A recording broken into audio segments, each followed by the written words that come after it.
Pemirsa, situasi politik di tanah air terus bergerak dinamis menjelang pelantikan Prabowo Gibran. Elit politik dari PAN Derajat Wibowo mengisyaratkan PDI Perjuangan akan bergabung mendukung pemerintahan Prabowo Gibran. Hal senada disampaikan oleh Ketua DPP PDI Perjuangan Said Abdullah. Menurutnya pertemuan Megawati dengan Prabowo tinggal menunggu momentum.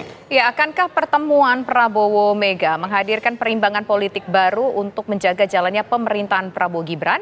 Untuk membahasnya telah bergabung pemirsa bersama kami ada politikus PDI Perjuangan yaitu ada Bang Andreas Hugo Parera dan juga nanti akan bergabung bersama kami politikus PAN dan sudah bergabung saat ini tampaknya yaitu ada Pak Salih Daulay dan juga ada pakar politik yang hadir ke studio kami yaitu ada Mas Khairul Umam. Selamat sore Bapak-Bapak semua. Sore, Mbak Tisa, Mas Adit. Nah, pertama kita ingin menuju ke PAN terlebih dahulu. Mengapa ada statement dari Pak Derajat Wibowo yang yakin bahwa PDIP ini akan mendukung pemerintahan Prabowo Subianto? Pertama, sebetulnya kan silaturahim dan kerjasama lintas partai politik itu sebetulnya sangat baik. Bukan hanya baik bagi Pak Prabowo dan juga bukan hanya baik bagi Gerindra dan PDI Perjuangan, tetapi justru baik bagi seluruh masyarakat kita. Dengan begitu, stabilitas politik kita itu bisa terjamin dengan baik gitu, dan karena itu nanti pemerintah ke depan itu fokus untuk mewujudkan program-program kerja yang sudah dijanjikan, dan tentu ini sesuatu yang sangat baik juga. Dan kalau semuanya ikut bergabung mendukung program-program yang sudah disampaikan dan direncanakan oleh pemerintah, maka semua partai-partai yang ada di Koalisi Indonesia Maju, katakan seperti itu, tentu akan lebih senang sebetulnya. Jadi logika berpikirnya seperti itu. Jadi jangan lagi setelah Pilpres ini malah justru kita masih membentuk sekat-sekat antar parpol, dan itu tentu tidak baik gitu. Apalagi kalau kita lihat sekarang pilkada-pilkada yang dilakukan di daerah-daerah itu sudah banyak sekali yang menggabungkan antara partai-partai yang tadinya di dalam Pilpres yang lalu berpisah jalan gitu, sekarang malah justru satu jalan. Dan kan kalau kita lihat di daerah-daerah itu malah penggabungan partai-partai politik yang ada di Koalisi Indonesia Maju dengan yang tidak di Koalisi Indonesia Maju itu bukan sesuatu yang tabu, bukan sesuatu yang dilarang, tetapi justru malah sesuatu yang juga sudah ada dan malah justru dianggap sangat positif gitu. Baik, kita ke Bang Andreas. Bang Andreas, dengan adanya pertemuan antara Pak Prabowo dan Ibu Megawati yang tinggal menunggu momentum, apakah ini berarti antara PDIP dengan Koalisi Indonesia Maju ini sudah ada kesepemahaman?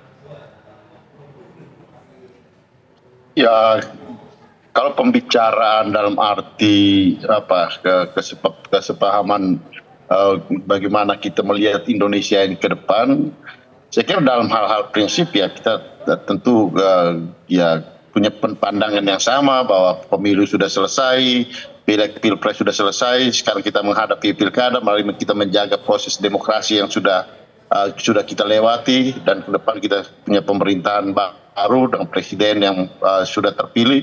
Saya kira banyak hal seperti itu kita punya pandangan yang sama gitu.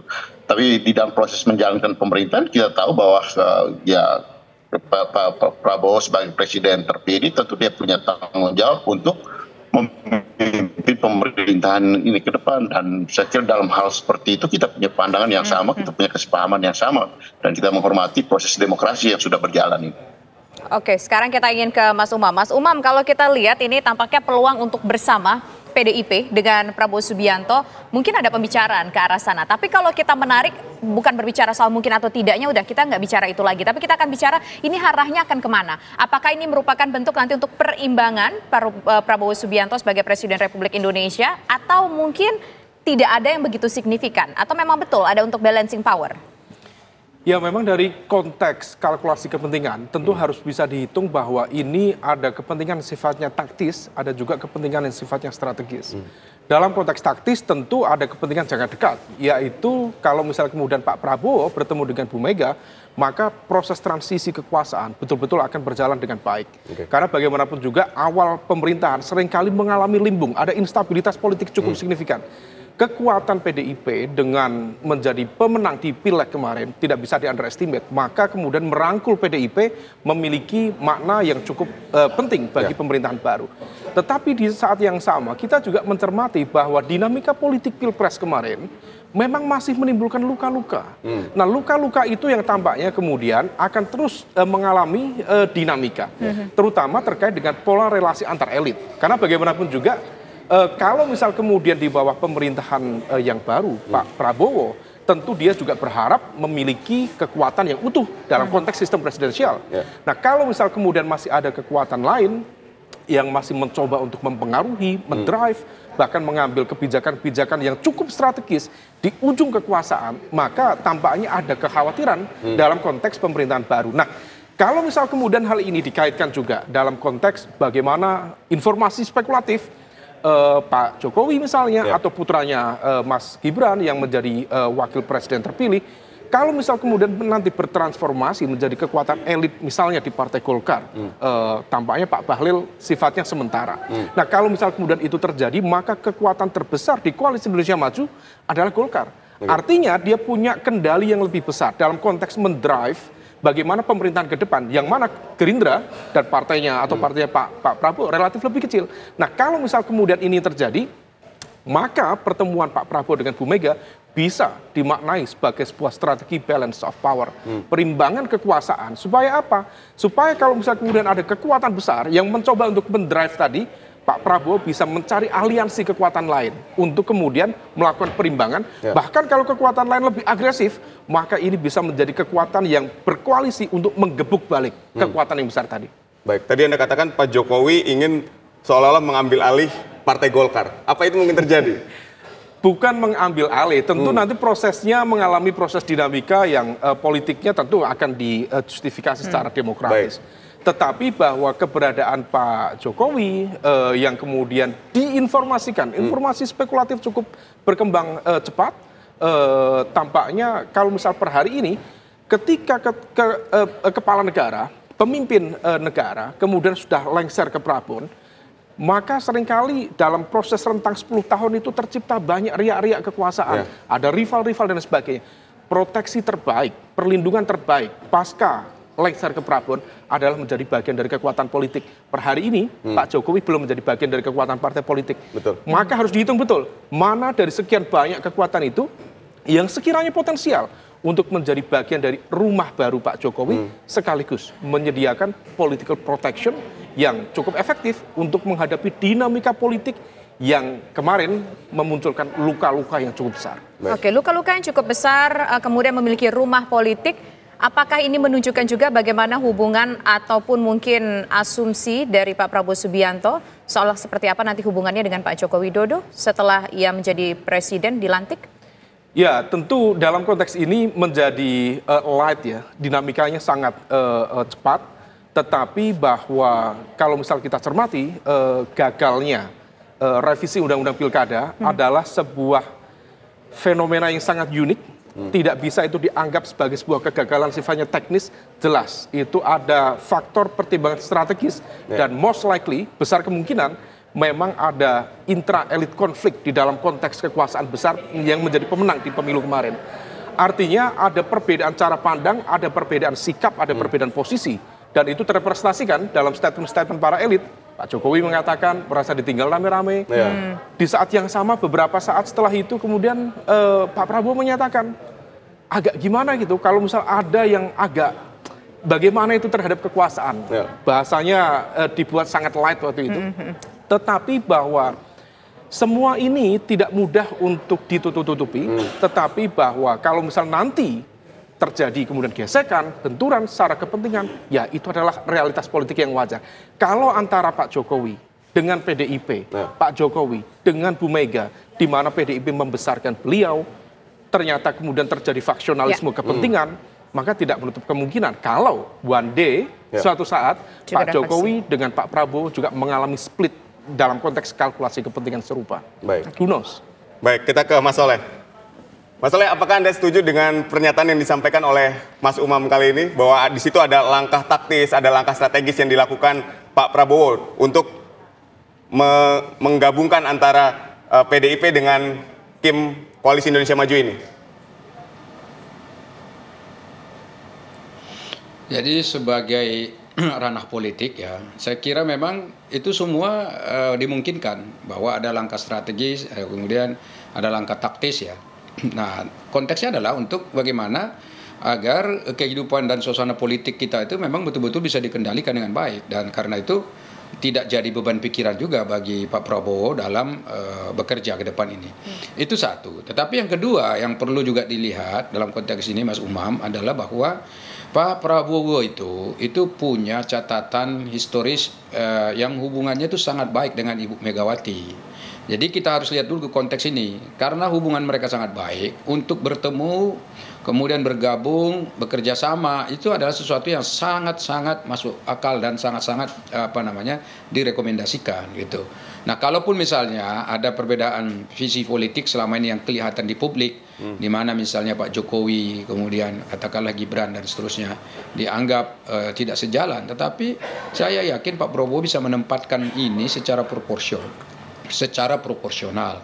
Karena kalau saya itu tidak bisa membeda-bedakan tuh antara Pak Prabowo dan Gibran. Saya menganggap bahwa Pak Prabowo dan Gibran ini adalah satu kesatuan, dan karena itu jika nanti misalnya ada kerjasama dengan PDI Perjuangan, maka tentu semua elemen yang ada di sana, termasuk wakil presiden, para menteri, kemudian lembaga dan institusi negara lain, itu tetap harus memang mendukung ini gitu loh. Jadi saya melihat ya dalam berbagai macam pertemuan dan juga pidato-pidatonya Pak Prabowo itu sebetulnya semuanya sudah sangat sejuk sekarang ini, malah sudah menjaga betul jangan sampai menimbulkan katakanlah kontroversi dan juga perdebatan wacana di publik, dan narasi-narasi negatif itu sudah sejauh mungkin itu dihindari, dan bahkan Pak Prabowo seringkali mengingatkan kepada seluruh tim supaya menjaga komunikasi politik yang baik dengan seluruh partai-partai politik yang ada. Nah, kalau memang bisa tentu ya bergabung bersama-sama dengan kita, dan dengan demikian maka seluruh partai-partai yang ada itu bisa diakomodir kepentingannya di pemerintahan yang akan datang, dan tujuan semuanya pada akhirnya adalah kepentingan seluruh rakyat Indonesia bisa diupayakan dan dipenuhi ya untuk menyongsong Indonesia emas, kurang lebih seperti itu. Ya, saya ingin ke Bang Andreas. Bang Andreas, kalau di PDIP sendiri seperti apa suaranya secara keseluruhan? Apakah setuju jikalau nanti PDIP diajak untuk bergabung memperkuat pemerintahan Prabowo Subianto? Atau mungkin ada suara lain? Halo, Bang Andreas. Maaf, Halo? Yes, kurang maaf. Oke. Halo. Oke, tampaknya ada gangguan komunikasi dengan Bang Andreas. Nanti kita akan kembali memperbaiki jaluran komunikasi kita, pemirsa, dan kita masih bersama dengan 3 orang narasumber kami. Ada dari PAN, dari PDIP, dan juga pakar politik. Sesaat lagi tetaplah di Kabar Petang.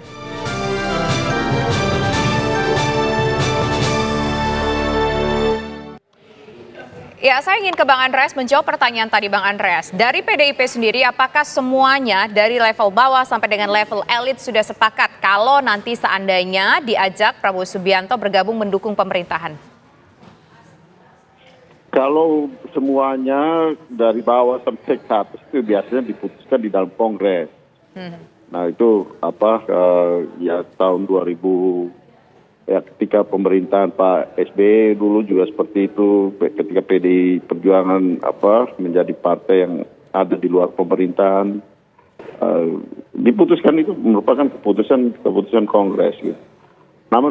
Namun Ibu Megawati sebagai ketua umum yang mempunyai hak prerogatif itu juga bisa membuat keputusan untuk hal-hal yang sifatnya strategis, hal-hal yang sifatnya menyangkut kepentingan bangsa dan negara, menyangkut eksistensi partai, dengan hak prerogatifnya Ibu Mega bisa membuat keputusan itu gitu.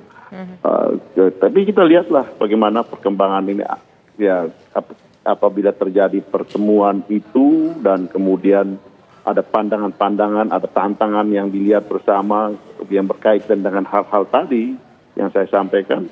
Ya semuanya itu bisa terjadi gitu dengan melihat dinamika politik yang berkembang saat ini. Sebagaimana yang juga disampaikan, dianalisa oleh Mas Umam tadi gitu. Saya kira disitulah pentingnya kalau misalnya terjadi pertemuan itu ke depan nanti. Baik, kita ke Mas Soleh. Mas Soleh, ini seberapa penting sih sebetulnya pertemuan antara Pak Prabowo dengan Ibu Megawati? Karena kan kalau kita lihat, kita berbicara soal demokrasi kan tidak harus semuanya masuk ke dalam pemerintahan. Ada juga oposisi yang misalnya berada di luar untuk tetap mengkritisi kebijakan dari pemerintah. Anda melihatnya seperti apa? Ya, pertama begini, silaturahim dan kerjasama antar partai-partai politik dan fraksi-fraksi yang ada di DPR itu sangat penting sebetulnya. Dan ingat, ini bukan, sekali lagi saya katakan, bukan hanya untuk kepentingan partai-partai, tapi juga untuk kepentingan bangsa dan negara ini. Jadi karena itu ini ya tentu ya sangat penting ya.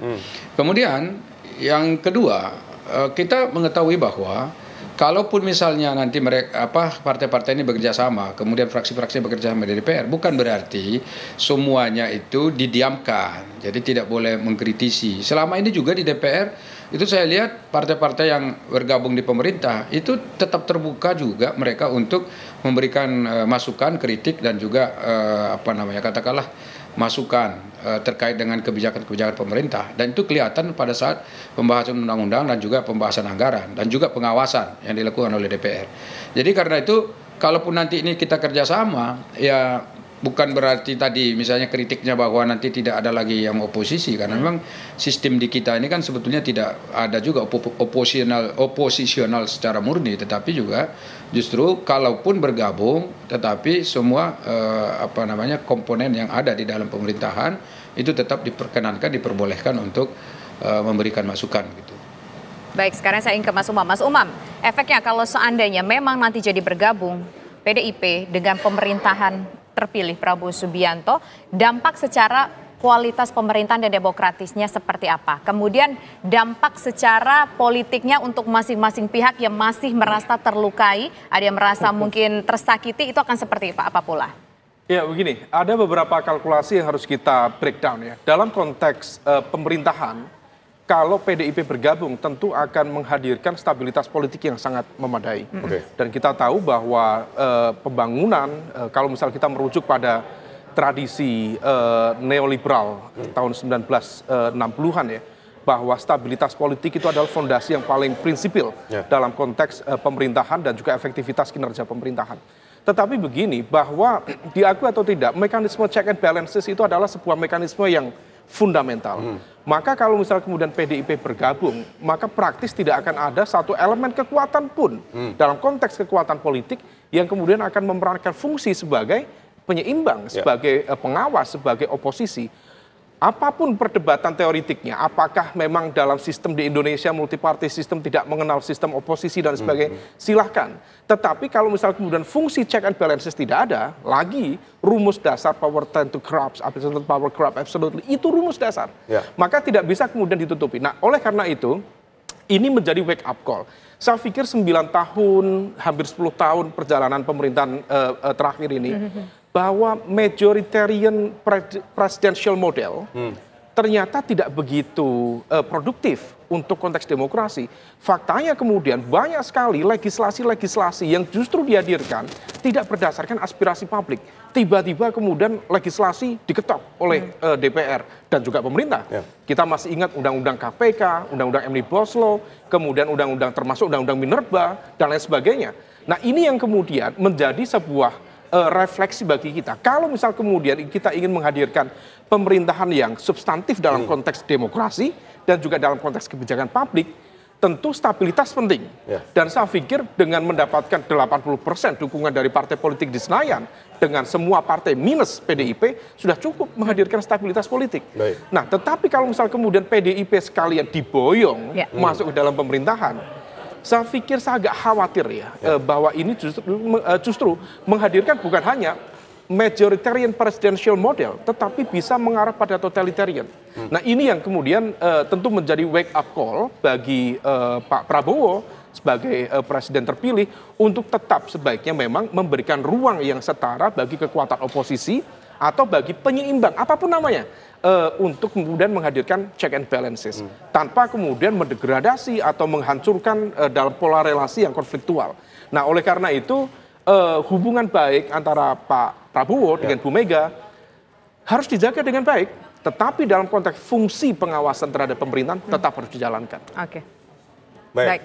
Ya, kita ke Mas Saleh ini kan yang ditakutkan tadi dari pembicaraan dengan Mas Umam adalah bisa menyebabkan terjadinya totalitarian politik di dalam ketika semuanya dirangkul ke dalam satu pemerintahan. Ini Anda menilainya seperti apa? Ya, sebetulnya begini, ini kan ada beberapa bukti konkret di mana dalam periode terakhirnya Pak Jokowi ini, itu kan hampir semua partai-partai itu ada di dalam pemerintahan. Nah, kalau kita lihat yang partai-partai yang ada di dalam pemerintahan ini juga sebetulnya kan ikut terlibat aktif untuk memberikan masukan, koreksi dan juga pandangan positif ya bagi perbaikan-perbaikan yang dibutuhkan oleh pemerintah. Itulah sebabnya maka setiap pembahasan anggaran kan harus disetujui oleh DPR dan harus dibahas di komisi-komisi yang ada di DPR, harus dibahas di Banggar. Tidak ada itu proses yang tiba-tiba langsung diketok saja gitu, enggak. Bahkan ada juga beberapa poin-poin penting di dalam pembahasan anggaran itu malah justru yang dikoreksi dan disesuaikan dengan apa yang diinginkan oleh komisi-komisi yang ada di DPR. Nah, komisi-komisi ini itu kan gabungan dari seluruh partai-partai yang ada, seluruh fraksi yang ada, bukan hanya 1-2 fraksi, tapi seluruhnya gitu. Jadi tetap aja ini sebetulnya sangat positif. Nah, kalau misalnya kita tanya lagi, kita balikkan pertanyaannya, mana lebih baik sebetulnya bagi bangsa ini semuanya bergabung, bersatu, bekerja sama, tanpa ada apa katakanlah sikat-sikut, tanpa ada curiga mencurigai, kemudian tanpa ada friksi dan konflik, dibandingkan dengan ada nanti misalnya 1-2 partai yang ada di luar dan terus misalnya selalu mengkritisi dan juga kadang-kadang kalau kritiknya out of context, nah itu kan belum tentu juga produktif. Nah, kalau kritiknya on the track itu sih nggak ada masalah, sebab yang ada di dalam parlemen sendiri yang ada di Koalisi Indonesia Maju pasti juga akan ikut juga untuk berpartisipasi dalam memberikan masukan kepada pemerintah. Jadi karena itu saya kira ini catatan-catatan yang juga perlu direnungkan oleh kita semua gitu. Oke, baik. Singkat saja saya ingin mendengar komentar dari Bang Andreas Pereira. Sepakat atau tidak sepakat ini bisa menimbulkan totalitarian politik? Totalitarian politik itu hanya tinggal di Korea Utara sekarang, Mbak. Nggak ada. Jadi ya gini, tidak bisa kita melihat politik ini hitam putih seperti itu gitu. Apalagi apa yang terjadi di Indonesia sekarang. Nah, kalaupun ada pembicaraan nanti ya, apabila Ibu bertemu dengan Pak Prabowo, tentu yang dibicarakan itu adalah hal-hal yang menyangkut bagaimana apa yang dilihat oleh Presiden dan bagaimana pendapat dari Ibu Mega, terutama yang berkaitan dengan tantangan-tantangan yang dihadapi oleh bangsa ini. Dalam arti ya kalau ada kesepahaman pandangan di situ, soal di luar atau di dalam itu bukan hal yang terlalu prinsip di dalam konteks kita bicara untuk kepentingan bangsa dan negara. Itu seperti yang tadi Mas Umam sampaikan, bahwa ada di luar apa pemerintahan pun dalam apa pandangan untuk membangun suatu demokrasi dengan tadi apa ada check and balance di situ, itu adalah hal yang positif gitu. Baik. Jadi kalau di dalam konteks para pemimpin melihat bahwa ada kepentingan yang lebih besar di situ, soal tempat itu buat PDI Perjuangan juga bukan menjadi hal yang terlalu merisaukan gitu. Ya bahwa ya membangun suatu partai politik, membangun suatu proses politik di dalam negara demokrasi seperti yang kita perjuangkan sekarang ini tidak harus selalu ada di dalam pemerintahan, tidak selalu harus kekuasaan real yang kita punya dalam bentuk ada di dalam kabinet itu merupakan target utama gitu. Tapi bagaimana kita ya melihat proses politik ini dengan menjaga hal-hal yang penting untuk kepentingan bangsa dan negara. Saya kira itu jauh lebih substantif daripada hanya sekedar bicara soal kursi di kabinet. Ya, kami sudah mendapatkan poinnya untuk menjaga kepentingan bangsa dan negara. Terima kasih Bang Andreas.